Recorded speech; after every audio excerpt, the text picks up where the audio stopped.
Hello, my name is Mark and I'm a cookaholic. Welcome to Season 2. In this episode, I'll show you how to make pizzeria-style pizza at home on a regular weekday. Cheap, fast, good? Choose any three. Let's get cooking.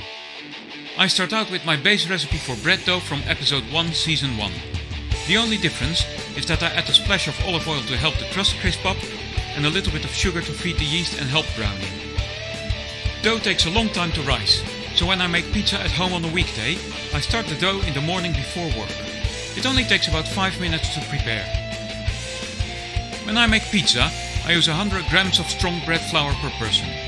This means that when making 2 pizzas, I use 200 grams of flour, 150 grams water, 10 grams of olive oil, 10 grams of sugar, 3.5 grams of yeast, and 3.5 grams salt. I stir it all together in a bowl, slam it down a few times to help develop the gluten,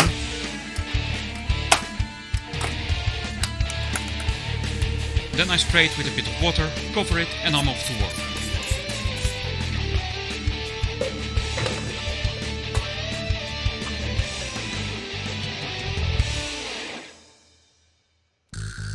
Good pizza requires pretty high baking temperatures, but before I show you how I achieve those, let's look at the sauce. This is how I make mine from simple pantry ingredients. First, I chop some onion and garlic.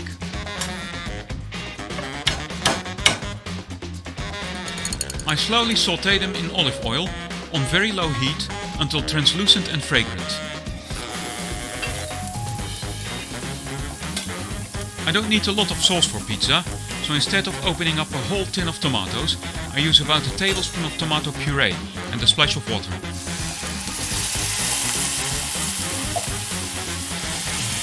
For a herbal note, I add some rosemary and thyme.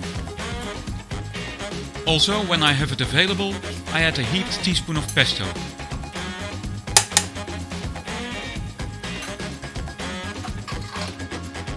To avoid over-concentrating the sauce, I might add another splash of water. Finally, I give it all a quick blend with a hand blender.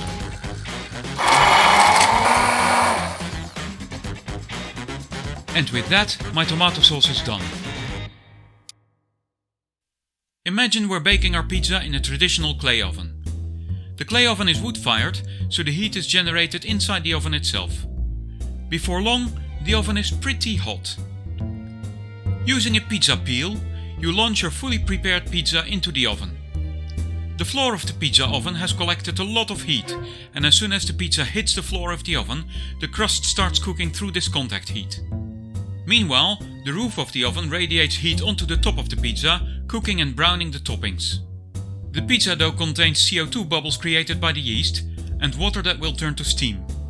Both will expand the crust and make the pizza fluffier and lighter until the crust crisps up.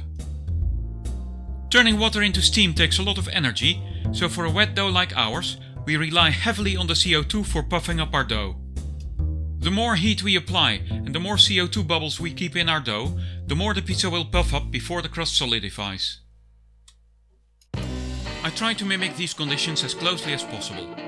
I preheat the oven as hot as it will go, but of course that's not nearly hot enough. We're going to need more heat, so we need to maximize. Heat rises up, so the first improvement is to bake the pizza near the top of the oven. This also gets the pizza much closer to the grill. Next up is the clay oven floor. Steel releases heat faster than stone, resulting in better pizza. The closest thing I have is a cast iron pan, and it can store lots of heat, so that's what I use to mimic a clay oven floor. By preheating it on the hob, it can reach much higher temperatures than the oven at full power. While everything is getting screaming hot, I assemble the pizza. It's useful to get organized, so I set up a pizza prep station. At the center of it is a tawa, which I use in place of a pizza peel. I arrange ingredients around it, for example artichokes, sun-dried tomatoes, red pepper, yellow pepper, sliced olive, anchovies, pepperoni, onion rings, cheese, tomato sauce, of course with spoon, and any herbs I might want to add, but the most important thing of course is the dough.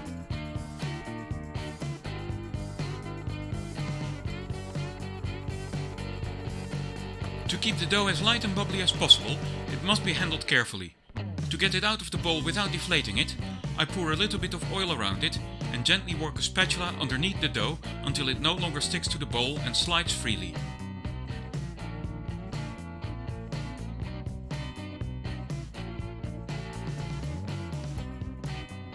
To stop the dough sticking to my makeshift pizza peel, I cover the surface with a generous layer of semolina. This also gives the outside of the crust a nice powdery texture, which I like.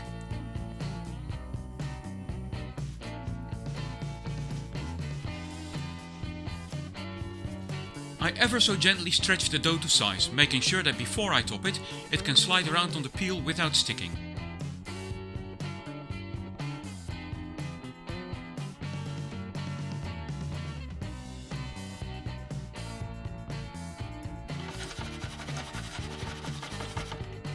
From there on, it's business as usual.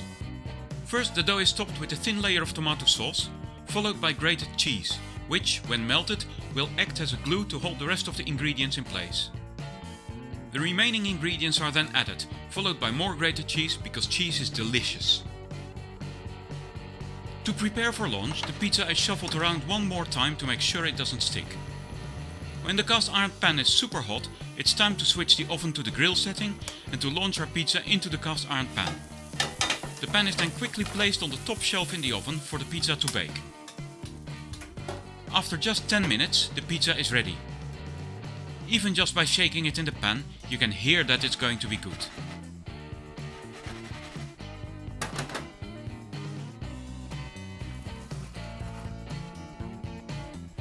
When you scrape the crust, you can hear it's crispy and hollow.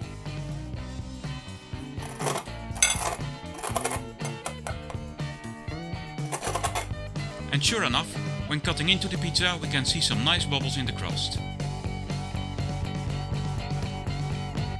And that's it! Now you know how I make pizza. There are many ways, but this one is mine. So, I hope you enjoyed watching and I'll see you next time. Bye bye!